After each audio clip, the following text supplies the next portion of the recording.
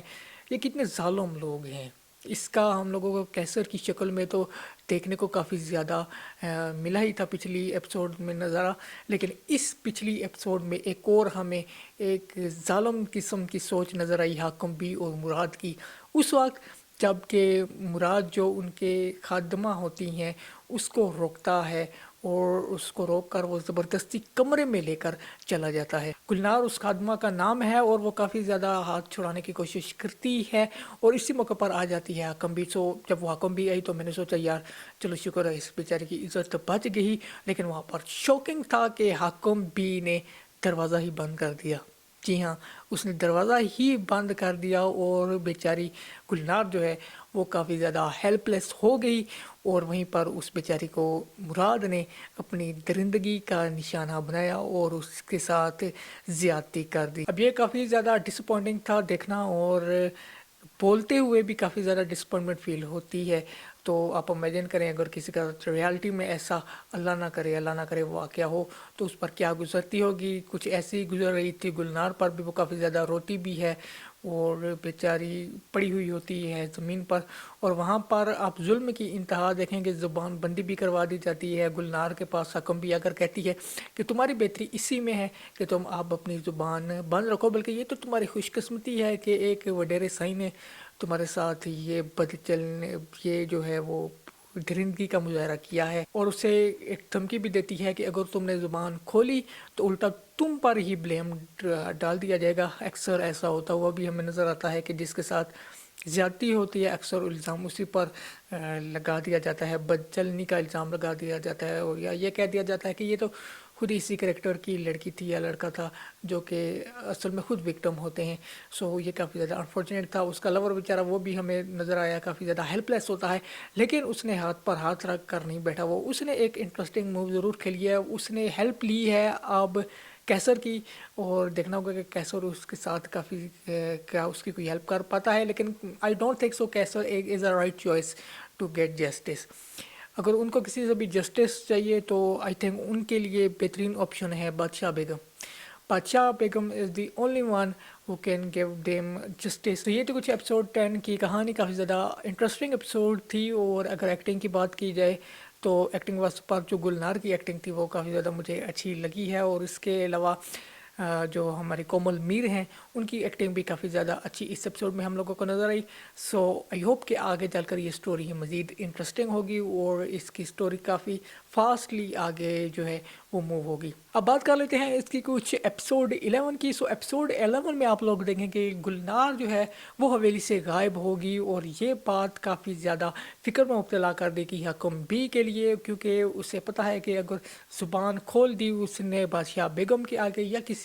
یا شاہ عالم کے آگے یا شاہ زیب کے آگے، تو پھر کافی زیادہ مشکلات ہوں گی اس کے لیے بھی اور مراد کے لیے بھی، اور یہ قطعی طور پر وہ ایسا نہیں چاہتی، اور پھر وہ اس کی سچ کے لیے مراد کو وارن کرے گی کہ اس کو ڈھونڈو جا کر، اور دیکھنا ہوگا کہ کیسر اس کی کیسے ہیلپ کرتا ہے گلنار کی۔ اور مجھے تو لگتا ہے کہ کیسر اس کی ہیلپ کرنے سے زیادہ اس کا یوز کرے گا اپنے مفادات کے لیے، کیونکہ کیسر کے اپنے مفادات ہیں، ہم سب لوگ جانتے ہیں کہ اس کا ایک ہی مقصد ہے، گدی گدی اور گدی، اور اس مقصد کے لیے وہ کسی بھی حد تک جا سکتا ہے، یہ تو ہم پچھلی ایپیسوڈز میں دیکھ چکے ہیں۔ سو گلنار کو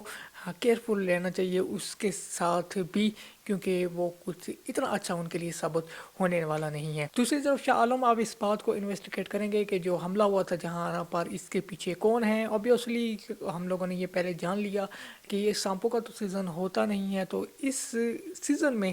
سانپ کا حملہ کرنا it's not a normal thing, اور اسی بات کو انویسٹیگیٹ کرنے کی کوشش کریں گے شاہ عالم، اور کافی زیادہ انہوں نے پوائنٹ بھی ریز کیے کہ بختیار کا غائب ہو جانا اور اس طرح اچانک سانپ کا حملہ کرنا جہاں پر یہ کچھ نارمل نہیں ہے، یہ پری پلان لگتا ہے، اور اب اس پلان کے پیچھے، اس پلاننگ کے پیچھے کون ہے یہ دیکھنا ہوگا کہ کیا وہ سچ کر پاتے ہیں یا نہیں۔ ایک جو رول ہمیں نظر آ رہا ہے پرانی بادشاہ بیگم یعنی حاکم بی کا، وہ تو کنفرم ہے، لیکن ان کے ساتھ جو لوگ ہیں، جو آستین کے سانپ ہیں، وہ کون ہیں یہ دیکھنا انٹرسٹنگ ہوگا۔ پہلے میرا بھی جو خیال تھا وہ روشن آرا کے لیے ضرور تھا، لیکن مجھے نہیں لگتا کہ روشن آرا جو ہے وہ اس میں انوالو ہے، ایون دو اگر کسی کا جہاں آرا کے مرنے میں سب سے زیادہ فائدہ ہے تو وہ روشن آرا ہے۔ روشن آرا کو قدی بھی مل سکتی ہے اور اس کو اپنا پیار بھی مل سکتا ہے، یعنی کہ بختیار۔ سب سے زیادہ فائدہ تو اسی کا ہے، لیکن ابھی تک مجھے ایسا لگ نہیں رہا کہ وہ اس میں انوالو ہے۔ دوسری طرف جہاں آرا اب صحتیاب مکمل طور پر ہو جائے گی، اور اب چونکہ وہ سٹی میں ہے تو اس کی ملاقات ہوگی اب ایک مرتبہ پھر بختیار کے ساتھ، اور اب کیونکہ وہ جو ریسٹرکشن جو حویلی میں تھیں وہ اس پر نہیں ہوں گی، تو کافی زیادہ ہم لوگوں کو ان دونوں کے درمیان کافی رومانٹک قسم کے سینس دیکھنے کو مل سکتے ہیں، اور ان دونوں کی جو لو سٹوری ہے وہ کافی زیادہ آگے بڑھتی ہوئی بھی ہمیں نظر آ سکتی ہے۔ اور نیکسٹ ایپیسوڈ میں آپ لوگ دیکھیں گے کہ بختیار اور جہاں آرا ایک مرتبہ پھر آپس میں ملیں گے۔ اس ڈرامہ کو ہم آگے چل کر بھی ریویو کرتے رہیں گے۔ آپ لوگوں کو یہ ڈرامہ کیسا لگ رہا ہے اور آپ لوگوں کو کیا لگتا ہے کہ آگے کیا ہو سکتا ہے، کمنٹ سیکشن میں مجھے ضرور بتائیے گا۔ نیکسٹ ویڈیو تک کے لیے مجھے دیجیے اجازت، اللہ حافظ۔